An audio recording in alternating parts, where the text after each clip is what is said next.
Listeners, most of us spend our lives chasing stability.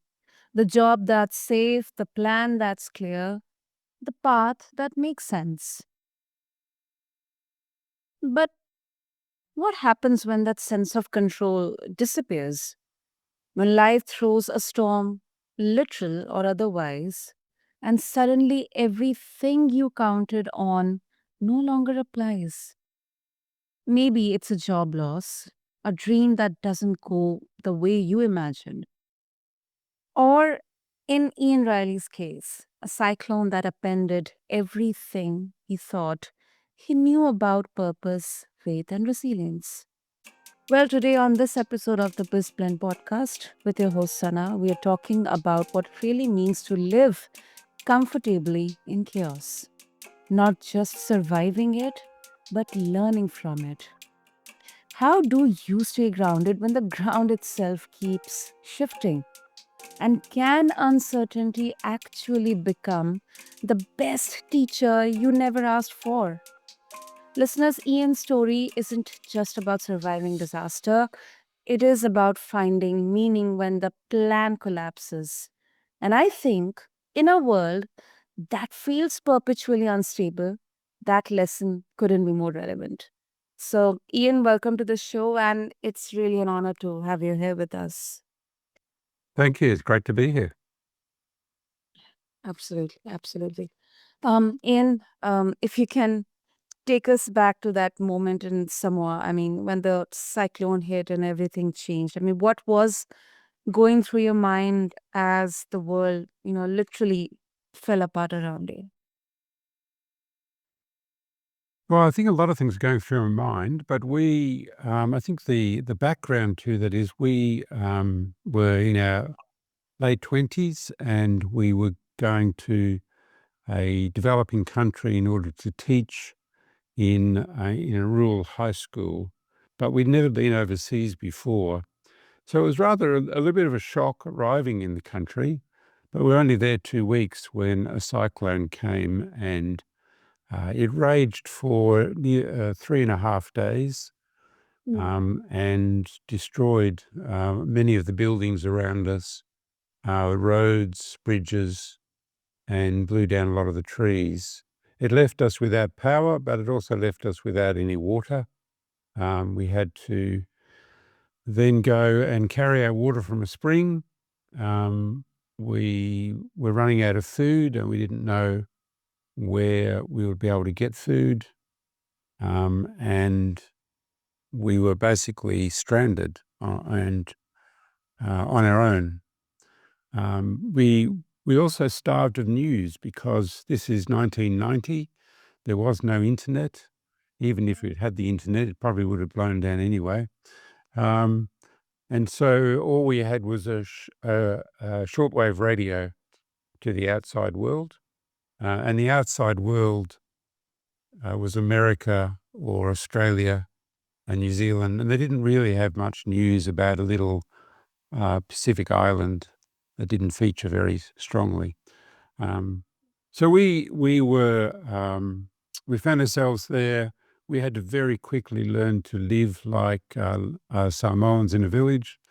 We went and did our laundry and washed in the local village pool, um, just like you see people doing in countries all over the world.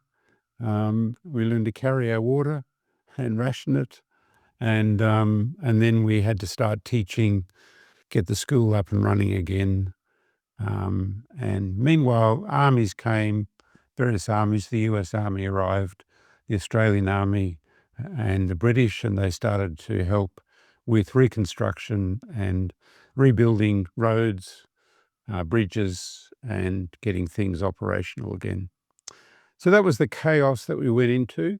It was interesting, though, that we thought that was the start of the chaos, and then that once that once we got over the cyclone, that things would improve. But actually, we didn't realize that we were in a very poor country, which is pretty much out of control most of the time.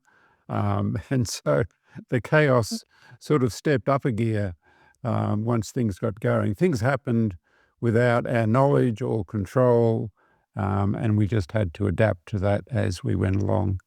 And that's what we learned to do. It was a very valuable lesson. Wow. That is quite.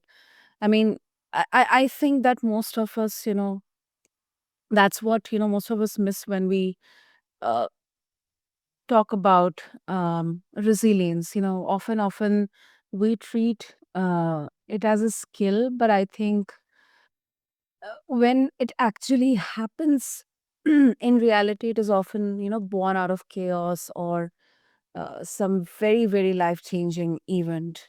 I think it's not a choice at first, but it's like surrender that becomes strength later.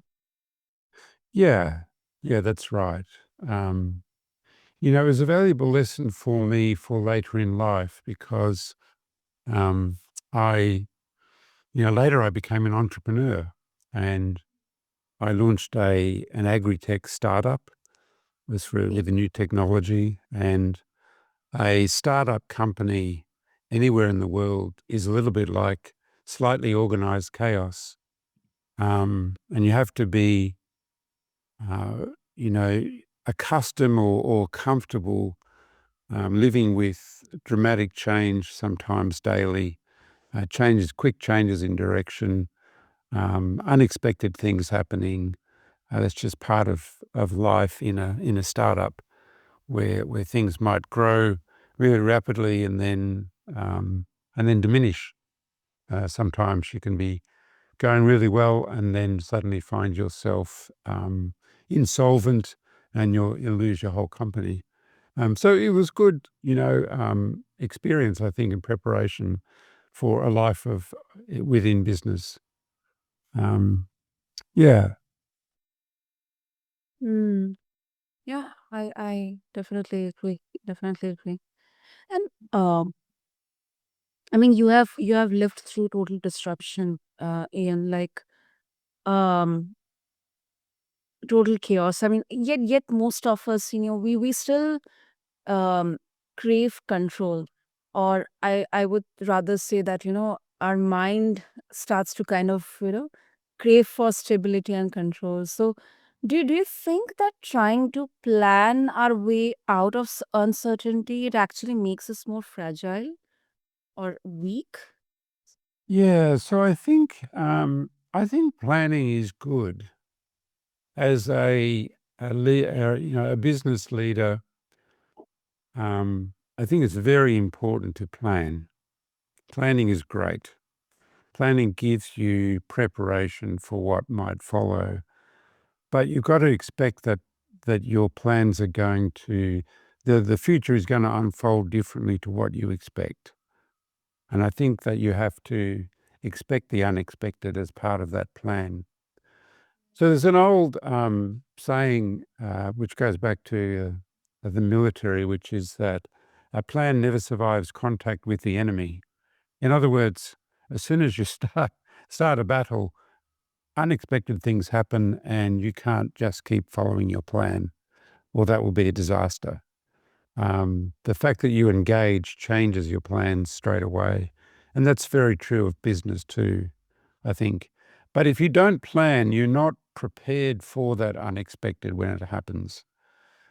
Um, so I think where people become fragile is that they plan everything out and then their life or you know, their resilience crumbles when it doesn't go the way they expected, where they hang on to the plan as their life fulfillment. Um, and I think if you build that into, you must things must happen the way you plan or the way you hope or whatever. You're building in fragility because it won't happen that way. The world is too complicated. Life is too complex and difficult for us to predict. Um, but planning will give you good preparation. So I was prepared, I think, for a cyclone because I had grown up on a farm in Australia, and Australian farming can be a pretty unpredictable exercise. Um, the weather and the climate can be very harsh. It can change dramatically. You can go from floods to drought and back again, and you can also, go from having a really wet year to suddenly having a bushfire threaten your home and your whole livelihood. So, so I learned a lot of skills as a young boy on a farm, um, making do and seeing my father improvise with whatever he had, um, and learning some basic craft and skills and things that made a big difference later on. So I think that helps with resilience. I think the other thing is that my wife and I, are Christians. We believe that God had sent us to Samoa on purpose, that there was a purpose for us being there, and having that purpose transcended whatever would happen to us while we were there. We relied on knowing that, um, come what may, we would still stay there and we would work because that's where God had sent us, and we had that certainty in our hearts that this was the right thing to do. We didn't have certainty that everything would be nice and everything would go according to plan, because it didn't. It never did. But that doesn't mean it's not a good idea to plan. Planning is good preparation. It's the failure is when we, you know, build our life sense of worthwhile or value out of ourselves, um, in fulfilling that plan as we want it to be. Um, Another great example is having children.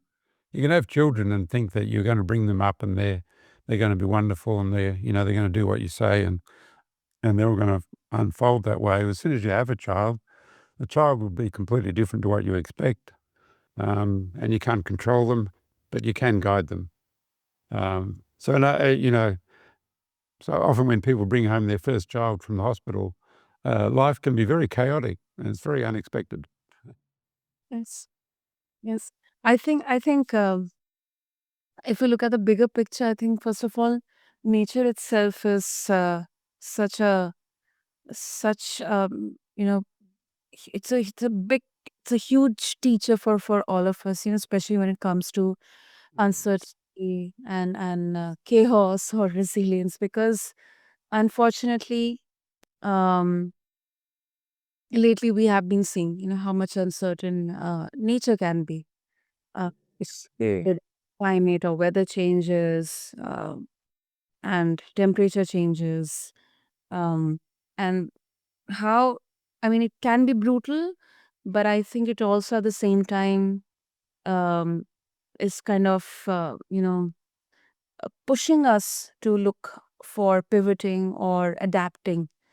And I think time to time that's kind of has been, the way of thriving, with the way of surviving for humans as well.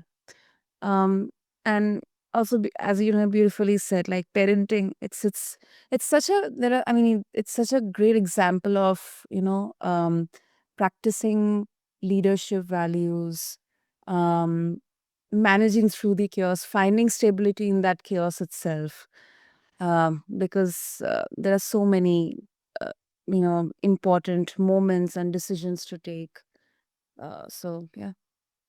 Yeah, and particularly parenting, it's important to enjoy those moments when they come, and not try to, you know, um, say, I've got to have this or I've got to have that, or my child must do this or must do that. Um, you can then lose those moments that come really through serendipity, more than anything else. And then you realize later on that you missed that moment; it was gone. Um, so taking advantage of opportunity, is one way to look at it. The way I looked at the chaos is that uncertainty creates opportunity. And so it's not necessarily a negative thing, if you can see that. If everything was certain and locked down, there would be no opportunity for the unknown, for the unexpected, for serendipity. Um, yeah, there would be I think, a far more boring world. Yeah. And also, one question that comes to my mind, Ian, is you mentioned about faith, like how it played a big role in that experience. But I'm also curious that did uncertainty ever challenge your faith instead of strengthening it? Yeah, I think anxiety challenges our faith rather than uncertainty. I think the uncertainty is there, um, and we want certainty in life. I think that in many ways, knowing that things are out of our control in some ways is for us certainly strengthened our faith. It's when we think we have control over things and we get anxious that things aren't working out the way we expected. I think that's the biggest challenge to faith these days is anxiety. And I think, if we trust God for whatever circumstances come, then we'll be a lot less anxious.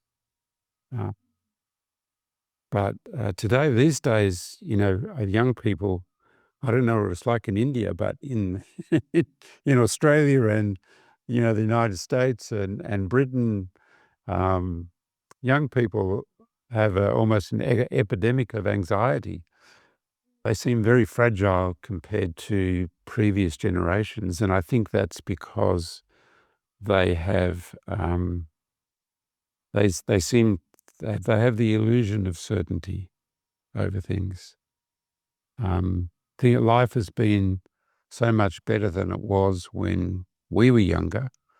I think they've grown up with the expectation that things will unfold the way they should, and when they don't, um, they they are at loss. They don't know how to cope with that.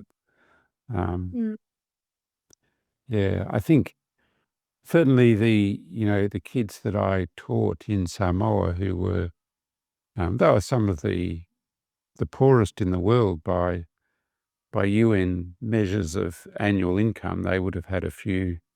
Their families would have had a few $100 a year, US dollars a year in annual income. Um, but they were very resilient. I think um, they took, they were looking for opportunities and they took advantage of opportunity when it came, any opportunity. And they could be just by getting to know and forming a relationship with a teacher from overseas, which we were. That was an opportunity. I don't think they knew what that opportunity would unfold, but I think that's the way they saw it. Mm. Mm. It's like, Uh-huh. you know, if you if you've been exposed to a lot of diseases when you're young, probably as I was on a farm, you end up with an immune system which is very robust. But if you're protected all your life, you end up being fragile Yeah. because you're not used to it. You're not you Okay. haven't been conditioned or built up your immune system, if you like. That is unfortunately true. That is unfortunate. That's what I also personally agree with Ian, because uh, not only physically but emotionally or mentally, we are not privy to um, uncertainty or chaotic events. So I think sometimes that's why um, when you are adulting or when you're growing up and something uh, unfavorable or something really, really chaotic happens, you don't have any idea how to tackle that. Yeah. So, Yeah. And certainly, for people in your audience who are looking at becoming entrepreneurs or going into business or something, um, compared to a job that you might get in another business or a corporation where you're an employee, that life can be very uncertain and chaotic. But at the same time, it presents wonderful opportunities. Um, Quite often, people are, I think, surprised at how many times you have to fail before you succeed. But the failure is important. The failure builds resilience and it builds learning and it builds experience. And that makes a huge difference. We, when we're younger, we want to succeed at everything, but um, sometimes learning to fail and pick yourself up and keep going and fail again and pick yourself up and keep going is the way that you build strength and resilience. Um, yeah. yeah, for later on. Hmm. And you are also an artist, an engineer, and a founder. I think all of these three roles, they demand completely different parts of your brain. Um, Yes, um, in a way, but in a way um, they demand the same type of creativity. I think to be an entrepreneur, you do need to be creative. To be an engineer, as I was a design engineer. I created new products for companies around the world. So I worked for some of the world's largest corporations. Coca-Cola was a client. General Electric was a client.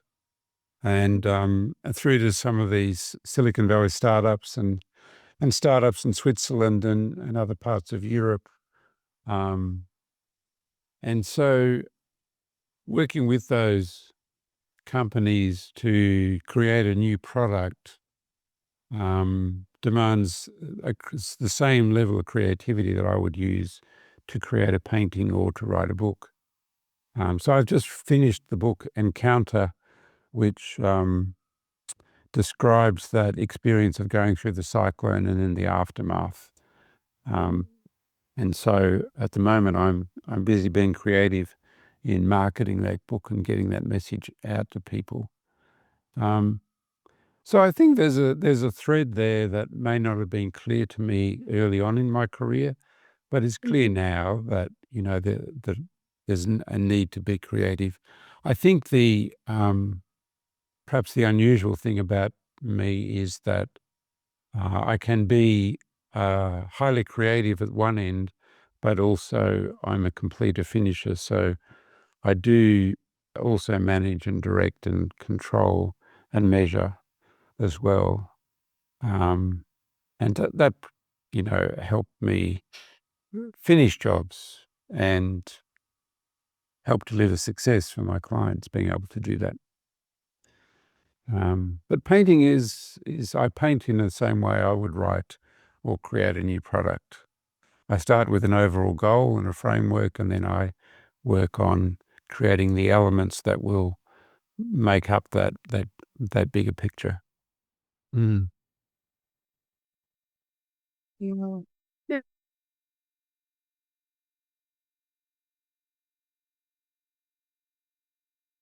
But we just romanticize, like, as a version of struggle, that we tell ourselves to kind of justify discomfort. Mm. Yeah, I think we romanticize when we look back, but when we're going through it, it's pretty tough. It's always tough when you're there. It's always hard at the time. I mean, in the middle of the cyclone, we had been wet for 2 days. We had rain blowing horizontally through our house Yeah. continuously, and there was a roaring wind, and we saw buildings disintegrate around us. So that was pretty tough when you're there, when you're trying to get some sleep when everything is wet, including your clothes and your bedding and everything. But it makes for a great story when you look back.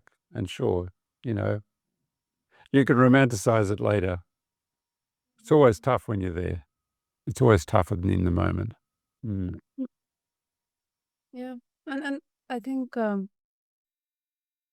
mean it's funny because whenever we talk about business or creativity, we celebrate disruption, but um in life, uh, in personally, I would still avoid um chaos at all costs. um and maybe I think the real difference is how much we control we think we have over the chaos, we choose versus Think we have, yeah. the chooses us. Yeah. I mean, I wouldn't still go for, just or I would still prefer that I should do something which can restore or maintain stable Order. order. Exactly. Exactly. Yes, well, I think that's our role, really, to make some order in the chaos. We, all of our, civilization itself, no matter where you go, is man's attempt to create order out of the chaos around them. Um, Even if you think about cooking a meal on a fire in three rocks, that's what you're doing. You're making order out of the fire, out of the chaos of that's around you to do that. So I think that's important. Um, I just don't think. Um, I think we have to recognise that the chaos is always there, encroaching on us. That life is unexpected. Things go wrong. I mean, over the last 25 years, we've seen for us 9/11, which created, that was a big event that upset airlines and travel and business. And at the time, I was working for a company that did all its business outside of Australia. So we were flying a lot. Yeah.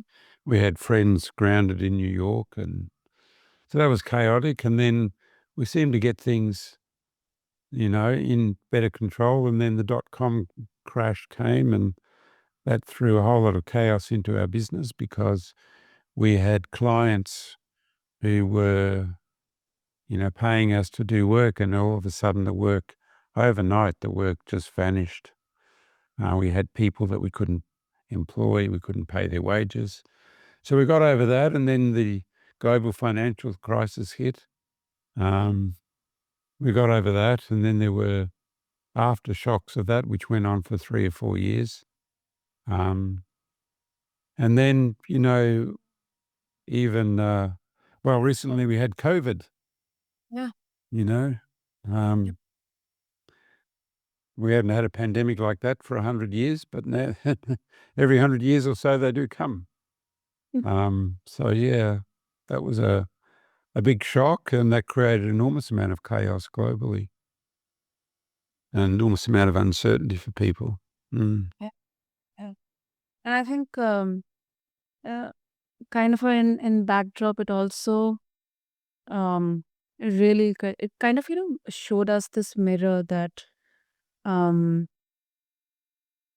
some events can be so life changing that it can affect every single person on this planet, Mm. every single person on this planet. I mean we are very quick to comment or say for others, when their lives get affected. Yeah, that's right. Yeah.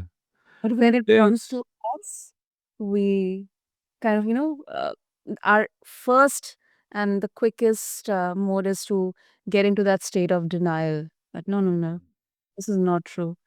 This is something very strange. And we kind of get into that rabbit hole. Why is this happening? What will happen? Kind of focus on the future. But I think most of us, we kind of live in that state of denial in the present moment. Yeah, that's right. So in my book, An Encounter, I preface each chapter with a quote from the life of or the teaching of Jesus. And one of those, he says to his disciples, "Don't worry about tomorrow, for tomorrow has enough worries of itself, and just focus on today." And certainly that's one way, you know, to help manage your way through disasters like that is just to focus on one day at a time. Get through one day and then the next day, and that I think can be very comforting to people. Just to worry about today, and then tomorrow worry about tomorrow. Mm, can be helpful.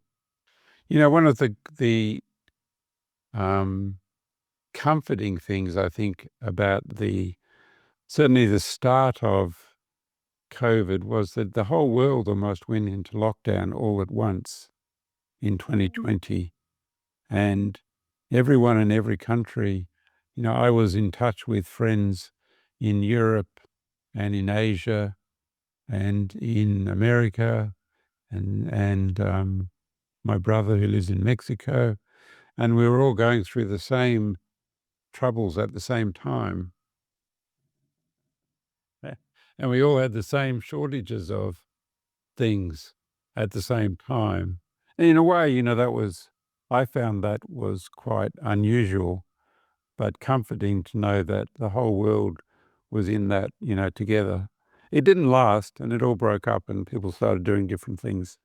Um, but for a while there, the whole world was in lockdown together, looking at each other and wondering what was going to happen next. Mm, yeah. So, Ian, before we wrap up, if listeners they would like to connect with you and also get a hold of your book, what would be the best way? So my website is ianreilly.com.au. That would be the best way. The title of the book is Encounter: A Journey into Chaos, Culture, and Compassion. So the book covers the cyclone, which is the chaos at the start, but then the remainder of the book then moves into trying to live and work in a radically different culture. That was a big learning for us, where things were sometimes totally different to what we thought, and we thought there were things that were pretty weird. But after a while, we came to know that that made sense in a small Pacific Island community. And then lastly, compassion was about the students that came into our lives that we were able to, to serve and get to know and become part of life in a village. So that's the chaos, culture, and then compassion. Super, superb. So, listeners, I'm going to have all the links and details in the show notes. And I think, and Ian, listening to you and through this entire conversation, I think one thing, it kept coming back to this thought that maybe chaos isn't the opposite of peace. I think it's the teacher that keeps peace from becoming, just another thing or like a complacency for us. Yeah, So it's a it's the chaos at the margins of our control is where the opportunity lies. yeah. Mm. And thank you so much, Ian, once again, for really, really this um, detailed conversation, sharing your journey, the moments, and for your wonderful insights as well. You're very welcome. It's been great to chat. Yeah. Thanks. And to all the listeners, thank you so much for tuning into this episode of BizBlend. So whether you are standing in the middle of a storm or watching the clouds roll in, please remember that control isn't the goal, presence is. And that's the real art of living comfortably in chaos. Keep listening to BizBlend, subscribe to us, leave us a review. And until next time, this is your host, Sana, signing off. Thank you.